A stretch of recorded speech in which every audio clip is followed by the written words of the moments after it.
स्वागत है आपका हमारे channel true crime story Hindi में। दर्शकों, हम यहाँ पर रोज क्राइम की सच्ची घटना लेकर आते हैं।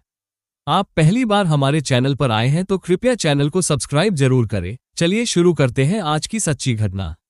19 वर्षीय अजय निषाद और शिवानी एक दूसरे को जी जान से प्यार करते थे। फिर इसी दौरान ऐसा क्या हुआ कि अजय महिलाओं से ही नफरत करने लगा। एक के बाद एक जानलेवा वारदातों को अंजाम देकर उसने लोगों के मन में साइको किलर का ऐसा डर भर दिया कि 13 नवंबर 2024 की उस रात गोरखपुर के झंझा थाना क्षेत्र के रसूलपुर गांव के टोला कठहरिया की रहने वाली 24 वर्षीय कविता गहरी नींद में सो रही थी। घर के अन्य सदस्य अपने अपने कमरों में सो रहे थे। रात गहरी थी और चारों ओर घनघोर अंधेरा था। कुत्तों के भौंकने की आवाज अंधेरे के सीने को चीर रही थी। उसी समय अचानक कविता के कमरे से उसके जोर से चीखने की आवाज उसके पापा छोटेलाल भारती के कानों से टकराए। गहरी नींद में सोए होने के बावजूद छोटेलाल भारती झट से उठ बैठे और कविता के कमरे की ओर दौड़े।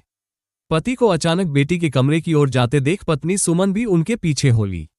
वो समझ नहीं पा रही थी कि ऐसा क्या हुआ जो इतनी तेजी से बेटी के कमरे की ओर जा रहे हैं। पल भर में वो कविता के कमरे में पहुंचे और बिजली का स्विच ऑन किया तो कविता बिस्तर पर पड़ी दर्द से छटपटा रही थी। उसके सिर से खून बह रहा था।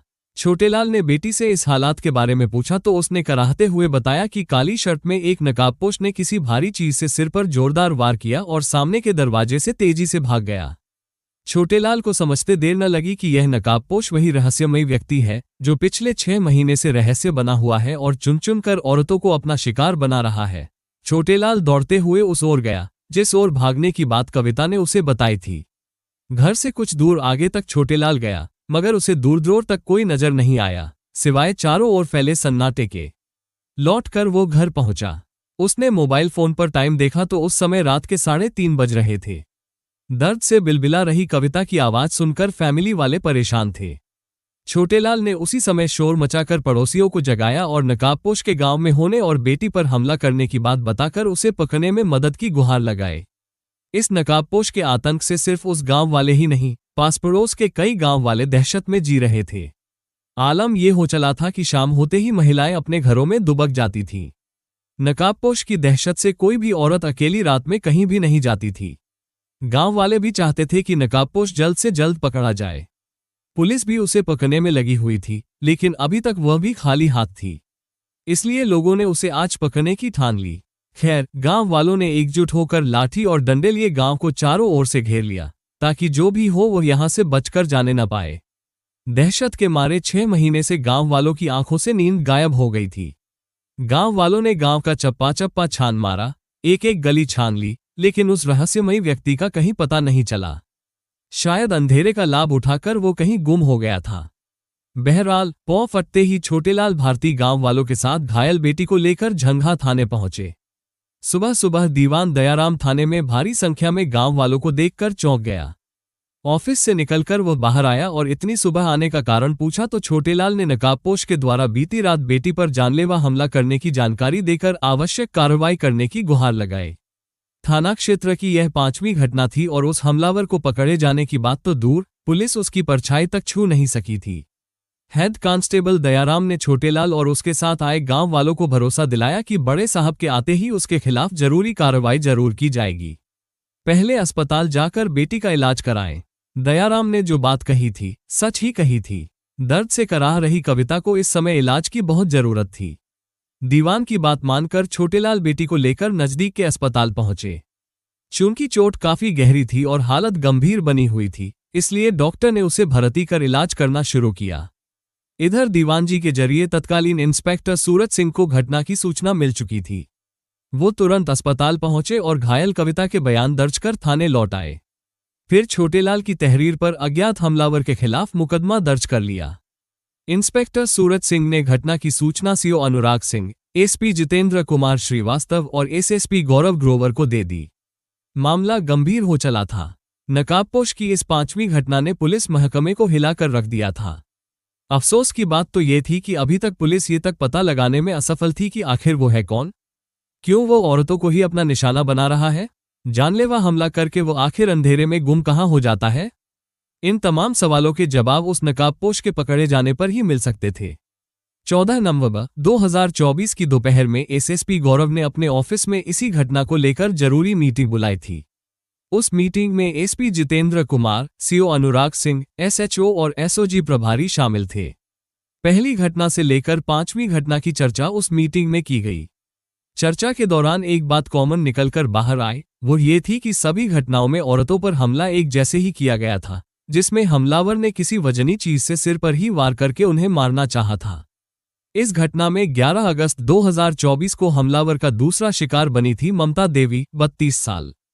15 दिनों तक अस्पताल में जिंदगी और मौत से जूझती हुई वो जिंदगी से हार गई थी। हमलावर की शिकार बनी औरतों के लिए गए बयान में ये सामने आया था कि देखने में हमलावर दुबला पतला दिखता है, काली शर्ट पहने होता है, चेहरा किसी कपड़े से ढका रखता है और नंगे पांव रहता है। एसएसपी गौरव ने एक टीम गठित की, जिसकी जिम्मेदारी एसपी जितेंद्र को सौंपी। उन्होंने अपने नेतृत्व में पुलिस की कई टीमें गठित की। उन टीमों का नेतृत्व उन्होंने सीओ अनुराग सिंह को सौंपा। एसएसपी के दिशा निर्देशन में अपनी सूझबूझ का परिचय देते हुए सीओ अनुराग सिंह रहस्यमयी हमलावर की खोज में जुट गए। 30 जुलाई 2024 से 13 नवंबर 2024 के बीच हुई घटनाओं की गुत्थी सुझाने के लिए पुलिस ने 20 गांव खंगाले। 150 से अधिक सीसीटीवी कैमरों के फुटेज देखने के साथ ही करीब 1.5 लाख मोबाइल फोन का डेटा खंगाला। इसके बावजूद उसका कोई सुराग हाथ नहीं लगा।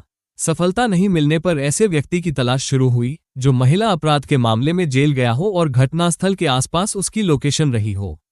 मगर पुलिस यहां भी खाली हाथ रही। पुलिस टीम ने गांव-गांव जाकर लोगों से संदिग्ध लोगों के बारे में जानकारी लेने के बाद उनका थाने का रिकॉर्ड चेक किया।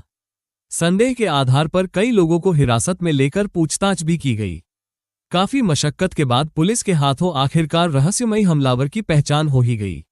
दरअसल 4 घटनास्थलों से जुटाए गए फुटेज में एक ऐसा व्यक्ति देखा गया जो घटना के बाद तेजी से भागता नजर आ रहा था। फुटेज को गहराई से देखा गया तो इखरे बदन वाला वो व्यक्ति काली शर्ट पहने था और नंगे पांव था। उसका हुलिया ठीक वैसा ही मेल खा रहा था जैसा पीड़ित महिलाओं ने बताया था।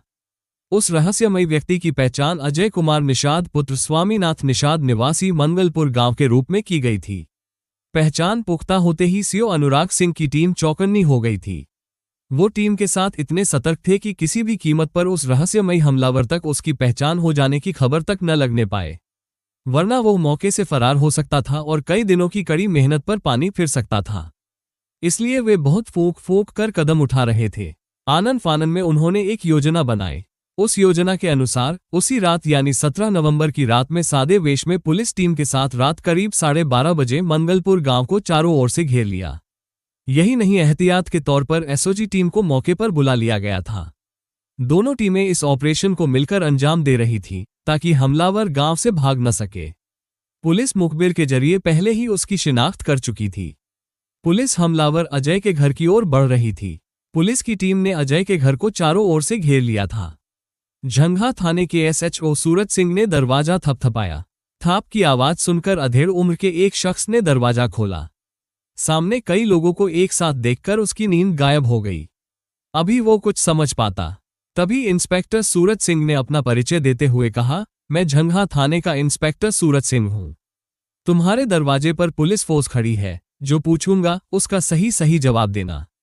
क्या अजय यहीं रहता है? हाँ साहब, अजय यहीं रहता है, लेकिन बात क्या है सर? अचकचा कर शख्स ने सवाल किया। मैं अजय का पिता स्वामीनाथ हूं। इतनी रात गए आप सब यहां? सब ठीक तो है न? मेरे बेटे ने क्या किया है? हाँ, सब ठीक है। एक नॉर्मल पूछताछ के लिए उसे थाने ले जाना है। इंस्पेक्टर सूरज सिंह ने बड़े साधारण तरीके से अपनी बात को आगे रखा। पूछताछ के बाद उसे घर तक छोड़ दिया जाएगा। लेकिन बात क्या है साहब? कहा न, एक नॉर्मल पूछताछ है, पूछताछ के बाद उसे छोड़ दिया जाएगा।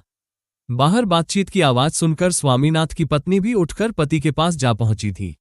दरवाजे पर कई लोगों को देखकर उनकी भी आंखें फटी रह गई थीं। पति और सामने खड़े इंस्पेक्टर के बीच तीखी बहस हो रही थी। देखो, मैं जो पूछ रहा हूं सीधी तरह से बता दो कि अजय कहाँ है, वरना मुझे दूसरे तरीके भी आते हैं। इंस्पेक्टर सूरज सिंह ने कड़क स्वर में कहा, तुम सीधे तरीके से बताते हो या फिर मैं पुलिसिया? बात अभी पूरी भी नहीं हुई थी कि स्वामीनाथ गिड़गिड़ाया, साहब मेरे बेटे के साथ कुछ मत कीजिएगा। मैं उसे लेकर आता हूं, वो घर में सो रहा है। ठीक है, उसे लेकर आओ, पूछताछ के बाद छोड़ दिया जाएगा। इंस्पेक्टर सिंह ने उसे भरोसा दिलाया। तब कहीं जाकर वो अजय को बुलाने कमरे की ओर बढ़ा। इधर सामने खड़ी अजय की मां समझ नहीं पा रही थी कि पुलिस वाले बेटे को क्यों लेने आए हैं। कुछ देर के बाद स्वामीनाथ अजय को साथ लेकर बाहर आया और उसे पुलिस को सौंप दिया। ये देखकर उसकी मां ने हंगामा किया तो पुलिस के कड़े तेवर देखकर वो चुप हो गई। इंस्पेक्टर सूरज सिंह अजय को सीधे थाने ले गए। थोड़ी में सीओ अनुराग सिंह और एसओजी टीम भी थाने पहुंच गई थी। पुलिस के तमाम सवालों का अजय ने एक ही जवाब दिया कि उसे इस घटना के बारे में कोई जानकारी नहीं है और न ही उसने ऐसा कोई काम किया है। रात भर पुलिस परेशान रही। अगली सुबह उन चारों महिलाओं को थाने बुलाया गया और उन्हें छिपाकर अजय की शिनाख्त कराई तो चारों पीड़िताओं ने उसे पहचान लिया। उसी ने उन पर हमला किया था। फिर क्या था, पुलिस ने जब उससे सख्ती से पूछताछ की तो उसने अपना जुर्म कबूल कर लिया। उसने बताया कि वह औरतों से सख्त नफरत करता है। उनका चीखना, तड़पना और उनके जिस्म से बहता खून देखकर उसे बहुत सुकून मिलता था। ये सुनकर पुलिस वाले आश्चर्यचकित हो गए कि यह तो किसी मनोरोगी से कम नहीं है, क्योंकि दूसरों को दर्द देकर, उसकी तकलीफ देखकर उसे खुशी मिलती थी। सीओ सिंह ने जब इसका कारण पूछा तो उसका जवाब सुनकर वह भी हैरान रह गए थे। फिर उसने आगे जो बयान दिया वो किसी सस्पेंस वाली फिल्मी कहानी से कम नहीं निकला। घटना का खुलासा होने के बाद उसी दिन शाम 3:30 बजे एसएसपी गौरव ग्रोवर ने पुलिस लाइन में प्रेसवार्ता बुलाकर करीब 6 महीने से सिरदर्द बनी सीरियल किलर की कहानी का खुलासा किया। पत्रकारों ने उक्त घटना के बारे में आरोपी से पूछताछ की तो अजय के चेहरे पर पछतावे का कोई निशान नहीं था। खैर, पुलिस ने अजय कुमार निषाद को नामजद करते हुए बीएनएस की अलग अलग धाराओं में मुकदमा दर्ज करके अदालत के सामने पेश किया, जहां से उसे 14 दिनों के रिमांड पर जेल भेज दिया गया। अदालती आदेश के बाद अजय को कड़ी सुरक्षा में बिछिया स्थित गोरखपुर मंडलीय कारागार भेज दिया गया। बहरहाल, पुलिस द्वारा अजय से की गई पूछताछ के बाद हैरान कर देने वाली जो कहानी सामने आई है वो इस तरह है। उत्तर प्रदेश के गोरखपुर जिले के दक्षिण में झंघा थाना के अंतर्गत राजधानी गांव में मंगलपुर नाम का एक टोला पड़ता है। निषाद बाहुल्य गांव में किसान स्वामीनाथ निषाद अपनी पत्नी और 6 बेटे 4 बेटियों के साथ रहता था। 10 बच्चों में अजय सबसे छोटा था। चारों बेटियों और 3 बेटों की शादी वो कर चुका था। अजय भाई बहनों में सबसे शातिर और बेहद चालाक किस्म का था। घर की माली हालत से वो अच्छी तरह वाकिफ था। मेहनत करके कैसे इतने बड़ा परिवार उसके पिता चलाते थे, इसका दर्द सालों से उसे था। वो सोचता था कि काश कहीं से काफी सारा पैसा मिल जाए तो परिवार की माली हालत दुरुस्त कर देता और मजे की जिंदगी जीता। उसे पता था कि सोशल मीडिया पर ऐसी तमाम जानकारियां मिल जाती हैं जिसके जरिए लाखों रुपए कमाए जा सकते हैं। इसी सोच के चलते बेहद कम उम्र में ही उसने सोशल मीडिया को खंगालना शुरू किया। अजय स्कूल से छुट्टी के बाद मोबाइल फोन में जमा रहता था। घर वाले उसे समझाते कि पढ़ लिख कर कुछ काबिल बन जा, मोबाइल तो जीवन भर चलाना है, जब समय हाथ से निकल जाएगा तो पछताने से कोई फायदा नहीं होगा। पेरेंट्स के समझाने का उस पर कोई असर नहीं होता था, वह अपनी ही धुन में रमा रहता था। रमेश निषाद अजय के पड़ोसी थे। उनकी सबसे छोटी बेटी थी शिवानी, जो 15 साल की थी। शिवानी खूबसूरत थी। वह 8वीं कक्षा में पढ़ती थी, लेकिन इसी उम्र में वो पूरी तरह सयानी हो चुकी थी। उसका अंग विकसित हो चुका था। अजय था तो साधारण शक्ल सूरत और इखरे बदन का, उसमें कोई खास आकर्षण नहीं था, लेकिन गोरी और सुंदर शिवानी पर उसकी जिस दिन से नजर पड़ी थी वो उसका दीवाना हो चुका था। पड़ोसी होने के नाते अजय और उसके घर परिवार की रमेश के घर के अंदर तक आना जाना था। रमेश के फैमिली वाले भी स्वामीनाथ के घर आते जाते थे। खैर, शिवानी आंखों के रास्ते अजय के दिल में उतर आई थी। जिस दिन से उसके दिल में उतरी थी उस दिन से उस पर शिवानी के प्यार का ऐसा नशा छाया कि दिन रात सोते जागते उठते बैठते शिवानी ही शिवानी नजर आती थी। शिवानी जान चुकी थी कि अजय उसे चाहता है, उससे प्यार करता है। धीरे धीरे वह भी अजय के प्यार में गिरफ्तार हो गई। लेकिन दोनों ही कच्ची उम्र के प्रेमी थे।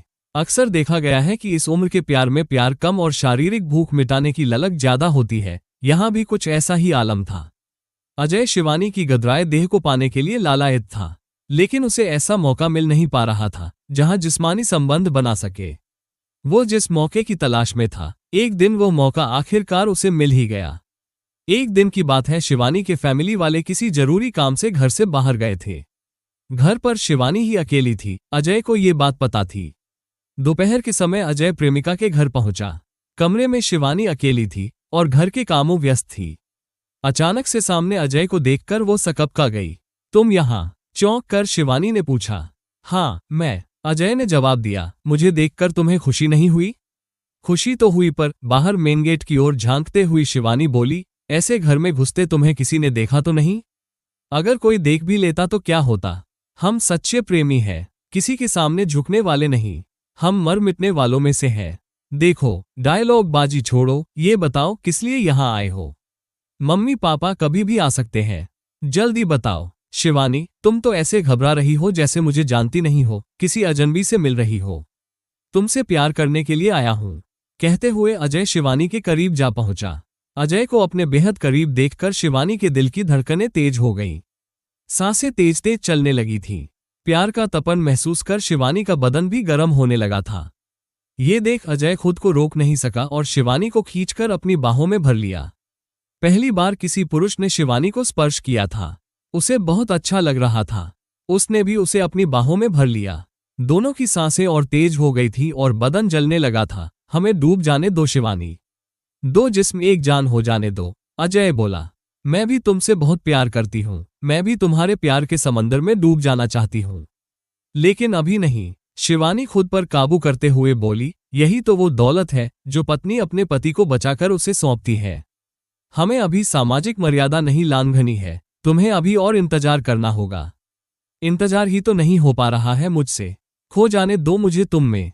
नहीं नहीं, अभी नहीं, कहती हुई शिवानी अजय को धक्का देते हुए उससे दूर हो गई। अजय गिरते गिरते बचा। शिवानी के अचानक बदले मिजाज से वो हैरान रह गया। वो समझ नहीं पाया कि अचानक उसने उसे धक्का देकर खुद से दूर क्यों किया। क्या हुआ शिवानी? आश्चर्य से अजय ने सवाल किया। तुमने मुझे धक्का क्यों दिया?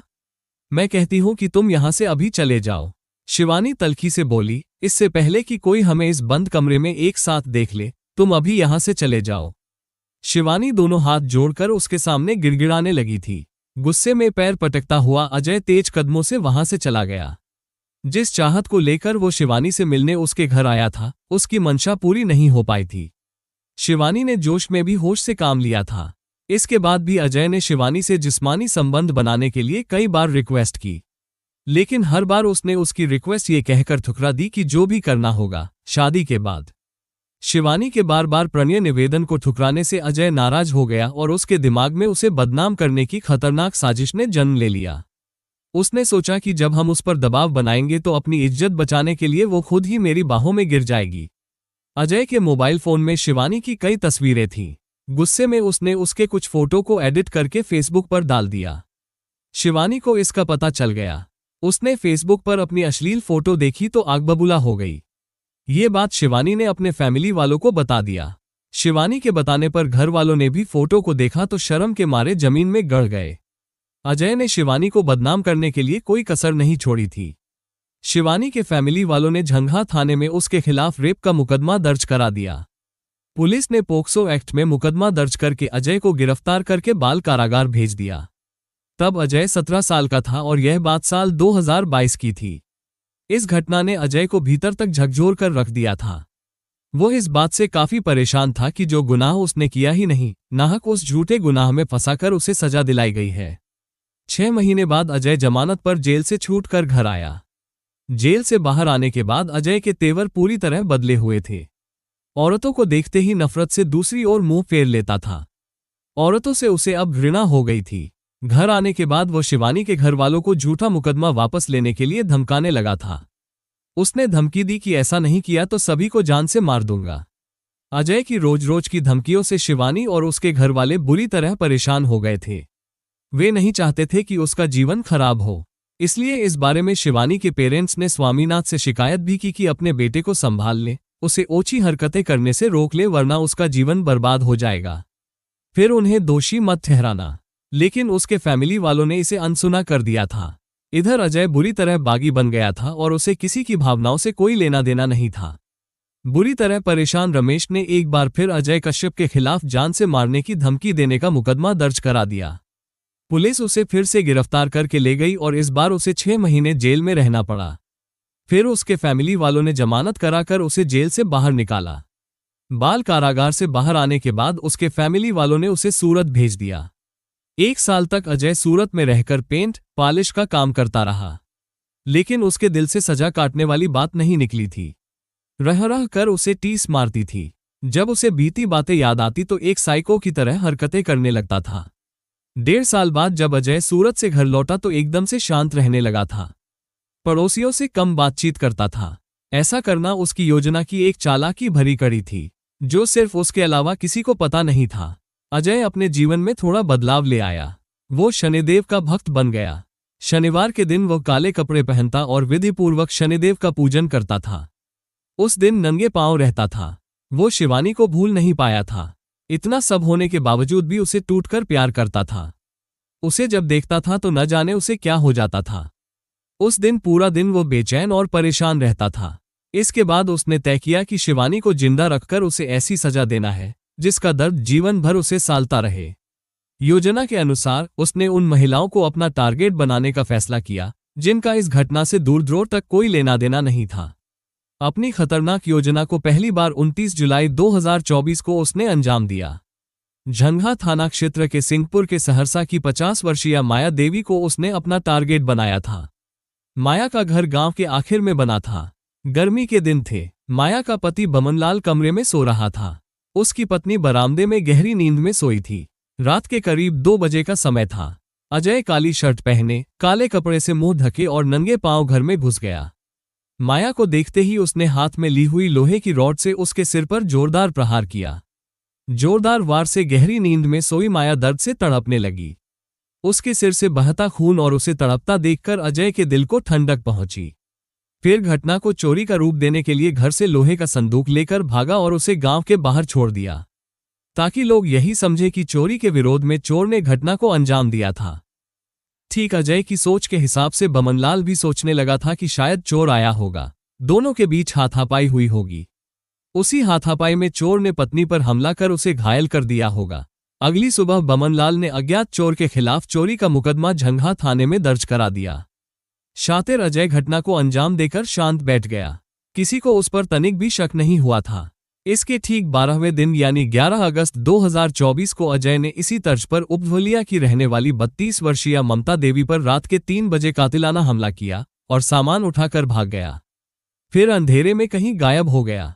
ममता पर हमला इतना जोरदार किया था कि वो कई दिनों तक अस्पताल में भर्ती रही और अंत में इलाज के दौरान उसने दम तोड़ दिया। बेटी की मौत का सदमा सेवा प्रसाद बर्दाश्त नहीं कर पाया और हमेशा के लिए परिवार सहित घर छोड़कर अपनी नौकरी पर लौट गया और वहीं रहने लग। इस घटना को अंजाम देने के बाद अजय सूरत भाग गया।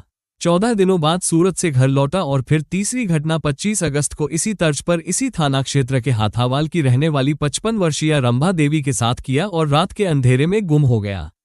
इन तीनों घटनाओं के बाद झंगा क्षेत्र में दहशत फैल गई थी, क्योंकि इन घटनाओं में काफी समानता दिख रही थी। वो थी रात के समय हमले का होना। इसके बाद घर के लोग सतर्क रहने लगे और शाम के बाद महिलाओं के घर से बाहर निकलने पर रोक लगा दी। ये देखकर अजय को खूब मजा आता था और अकेले में ठहाका मारकर हंसता था। इन घटनाओं के बाद पुलिस हरकत में आई और यह पता लगाने में जुट गई कि आखिर वो कौन है जो इस तरह रात के अंधेरे में महिलाओं को अपना शिकार बनाकर और उसी अंधेरे में गुम हो जाता है। 3 महीने शांत रहने के बाद अजय ने चौथी घटना 9 नवंबर 2024 को मंगलपुर की रहने वाली 32 वर्षीय शांति सिंह पत्नी सोनू सिंह के साथ की। उसे भी रात के समय डंडे से हमला कर बुरी तरह घायल कर दिया और रात के अंधेरे में कहीं गुम हो गया। इस घटना ने पुलिस की आंखों से नींद छीन ली थी। एसएसपी गौरव ग्रोवर भी यह सोचने पर मजबूर हो गए कि घटना चोरी के लिए नहीं बल्कि जानबूझकर की जा रही है। एक ही तरीके से घटना को अंजाम देने से एक बात पक्की हो गई थी कि रहस्यमय हमलावर जो भी होगा उसके दिल में महिलाओं के प्रति नफरत भरी होगी। पुलिस अभी इसी सोच विचार में उलझी हुई थी कि 5वीं घटना 4 दिनों बाद यानी 13 नवंबर 2024 को इसी थाना क्षेत्र के जंगल रसूलपुर के टोला कठरिया की रहने वाली 24 वर्षीय कविता पुत्री छोटेलाल भारती के साथ घटी। इस घटना के बाद पुलिस रहस्यमयी हमलावर के पीछे पड़ गई और 5 दिनों की अथक कोशिशों के बाद वैज्ञानिक विधि और मुखबिरों के सहयोग से अजय निषाद को गिरफ्तार करने में कामयाब हो गई। खैर, जो भी हो, अजय के गिरफ्तार होने से क्षेत्र में डर तो कम हुआ, लेकिन रहस्यमयी हमलावर का दहशत अभी भी बरकरार है। जिन जिन महिलाओं पर उसने कातिलाना हमला किया है वो महिलाएं अभी भी पूरी तरह स्वस्थ नहीं हुई है। आरोपी 19 वर्षीय अजय निषाद से विस्तार से पूछताछ कर उसकी निशानदेही पर घटना में प्रयुक्त डंडा, लोहे की रॉड आदि बरामद करने के बाद उसे बिछिया स्थित गोरखपुर मंडलीय कारागार भेज दिया। कथा लिखे जाने तक अजय निषाद सलाखों के पीछे था। घर वाले उसकी जमानत की कोशिश में जुटे थे, लेकिन उसकी जमानत हो नहीं पाई थी। मिलते हैं दर्शकों एक और सच्ची कहानी लेकर, तब तक अपना ख्याल रखें और जुर्म के खिलाफ लड़ने की इस मुहिम में हमारा साथ देने के लिए कृपया चैनल को सब्सक्राइब और वीडियो को लाइक जरूर करें। जय हिंद।